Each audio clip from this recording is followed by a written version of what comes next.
Guys, so welcome back to my YouTube channel. So आज हम पढ़ने वाले हैं about the organisation of the Communist Party of China. हम सीपीसी की ऑर्गेनाइजेशन पढ़ने वाले हैं। हमने सीपीसी की ऑर्गेनाइजेशन से रिलेटेड ऑलरेडी प्रीवियस पार्ट में कवर कर लिया था, बट हमने वहां पे केवल 4 ही पॉइंट्स देखे थे। That is about the National Party Congress, Politburo Standing Committee and the Central Committee. तो ये जो 4 पॉइंट्स थे वो हमने प्रीवियस पार्ट में कवर कर लिए थे एंड आज हम रिमेनिंग पॉइंट्स कवर करने वाले हैं इस वीडियो के अंदर। So without wasting any more time, let's get into that. तो हमारा ऑर्गेनाइजेशन ऑफ सीपीसी में नेक्स्ट पॉइंट आता है, दैट इज जनरल सेक्रेटरी। तो अब ये जो जनरल सेक्रेटरी होते हैं वो होते कौन है? तो जो सीपीसी है, दैट मीन्स जो कम्युनिस्ट पार्टी ऑफ चाइना है, उसके टॉप लीडर होते हैं general secretary and he is the most powerful person in China. और वो चाइना में सबसे ज्यादा पावरफुल पर्सन होते हैं कौन? General secretary. जब हम बात करते हैं एक्चुअल पावर की या इन प्रैक्टिस अगर हम बात करते हैं तो वो सबसे ज्यादा पावरफुल पर्सन है चाइना के अंदर। ठीक है, तो ये चीज हमने यहाँ पर बोली इन जनरल सेक्रेटरी।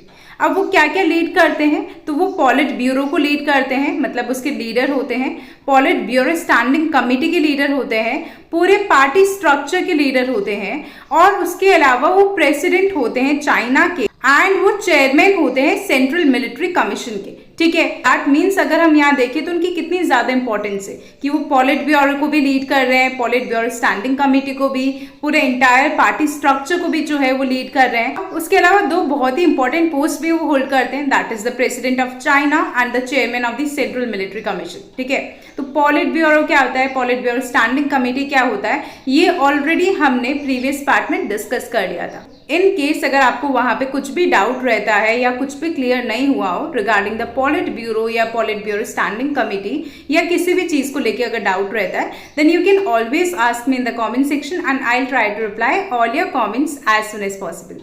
बट एक बार वैसे ब्रीफ में बता देती हूँ। तो पॉलिट ब्यूरो मतलब हमने बोला था पॉलिटिकल ब्यूरो, जो कि कोर डिसीजन मेकिंग बॉडी होती है एंड ये कंसिस्ट करती है अबाउट 24 से 25 मेंबर्स से। ठीक है, एंड उसके अलावा पॉलिट ब्यूरो स्टैंडिंग कमेटी, ये वही पॉलिटिकल ब्यूरो के कुछ मेन 7 या 9 इंपॉर्टेंट मेंबर्स जो है वो पॉलिट ब्यूरो स्टैंडिंग कमेटी बनाते हैं। तो हम बोल सकते हैं the inner circle of top leaders. ठीक है, कि इस पॉलिट ब्यूरो के जो टॉप लीडर्स है उनका बेसिकली कम मेंबर्स का, यहाँ पे 24-25 बोला, यहाँ पे 7 to 9 मेंबर्स का जो है inner circle of top leaders, तो that is Politburo Standing Committee. तो वो चीज हमने यहाँ पे बोली एंड एंटायर पार्टी स्ट्रक्चर को लीड करती है। उसका मतलब कि सेंट्रल लीडरशिप से लेके जितनी लोकल पार्टी कमिटीज है वहां तक जितनी भी चीजें हैं उन सबको ये लीड करती है, उन सबको जनरल सेक्रेटरी लीड करते हैं। एंड उसके अलावा वो 2 इंपॉर्टेंट पोस्ट भी होल्ड करते हैं, that is president of China जो कि हेड ऑफ द स्टेट होते हैं and chairman of central military commission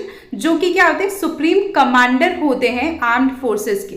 तो वो चीज हमने यहाँ पर बात करी। तो अगर मैं 2012 से लेकर अभी तक की बात करूं तो ये पोजीशन किसके पास? मिस्टर जी जिनपिंग के पास है। ठीक है, तो अगर जनरल सेक्रेटरी को समझना है तो वो क्या है, पार्टी के चीफ भी है, हेड ऑफ द स्टेट भी है, कमांडर इन चीफ भी है। तो ये सब हमने बात करी अबाउट द जनरल सेक्रेटरी। ठीक है, बिकॉज हमने बोला वो एंटायर पार्टी स्ट्रक्चर को जो है हेड कर रहे हैं, लीड कर रहे हैं। उसके अलावा वो हेड ऑफ द स्टेट है, प्रेसिडेंट ऑफ चाइना है। उसके अलावा वो कमांडर इन चीफ है।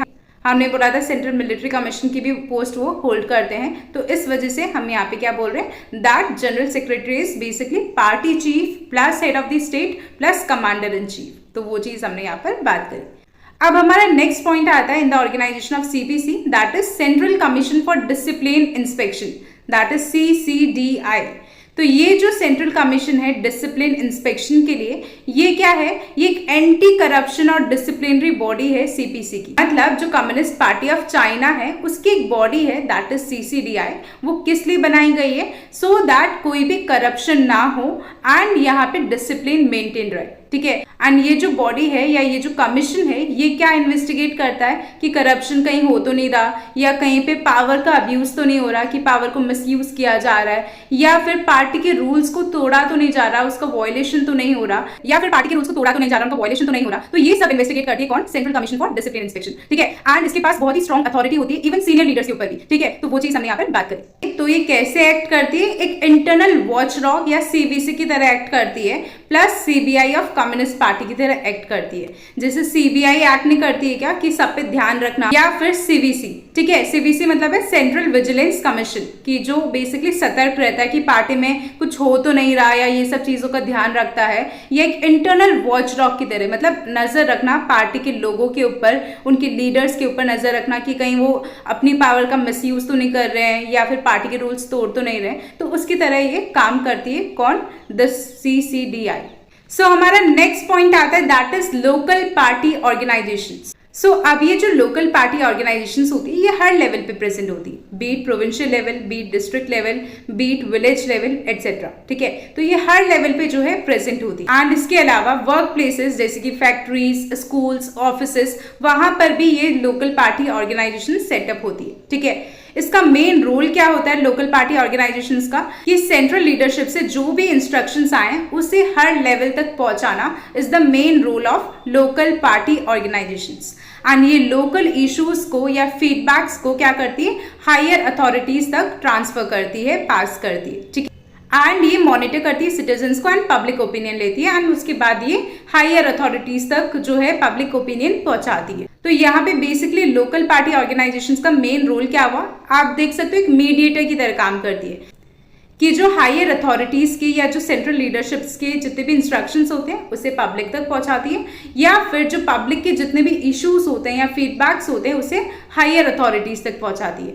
उसके अलावा ये पब्लिक ओपिनियंस कलेक्ट करती है एंड सिटीजन्स को मॉनिटर करती है। तो वो चीज हमने बोली about the local party organisations role. तो चाइना में जो पार्टी का नेटवर्क है या जो कनेक्शन है वो ऑलमोस्ट एक्सटेंड होता है into every part of daily life in China, ठीक है। तो वो चीज हमने यहाँ पर बात करी, okay. Now the last point is grass roots और मास ऑर्गेनाइजेशंस। तो अब ये ग्रास रूट ऑर्गेनाइजेशन क्या होती है, तो ये सपोर्टिव बॉडीज होती है सीपीसी की, ठीक है, जिसमें क्या क्या इंक्लूड होता है, जिसमें youth league of CPC, all China women's federation, trade unions and workers group and student unions and cultural bodies. तो ये कुछ सीपीसी की सपोर्टिव बॉडीज होती है। तो ये सब इंक्लूड होता है in the grass root organisations, ठीक है। अब इनका पर्पस क्या होता है इन सपोर्टिव बॉडीज का, तो अब ये ग्रास रूट ऑर्गेनाइजेशंस का पर्पस क्या होता है, किस लिए यूज आती है, कि पार्टी की आइडियोलॉजी को प्रमोट करने के लिए, कि पार्टी की जो भी विचारधारा है, कम्युनिस्ट पार्टी ऑफ चाइना की जो भी आइडियोलॉजी है उसे प्रमोट करने के लिए, उसके अलावा लोगों को कैंपेन्स के लिए मोबिलाइज करने के लिए, कि वो कैंपेन्स में बेसिकली लोग ज्वाइन हो, ओके।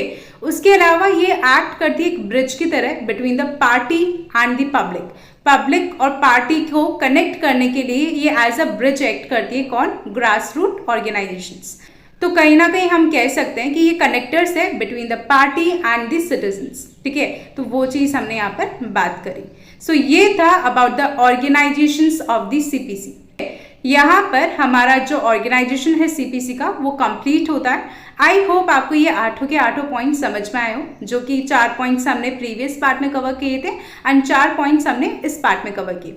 तो अगर फिर भी आपको अगर किसी भी पॉइंट में कुछ भी डाउट रहता है या क्वेरी रहती है, then you can always ask me in the comment section and I will try to reply all your comments as soon as possible.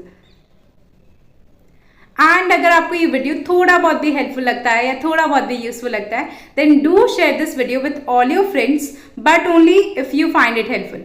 अगर आपको हेल्पफुल लगता है तो ही आपको ये वीडियो अपने फ्रेंड्स के साथ शेयर करना है, otherwise it's completely fine. But the most important thing, do let me know all your valuable feedbacks. Okay, so yeah, bye bye, take care.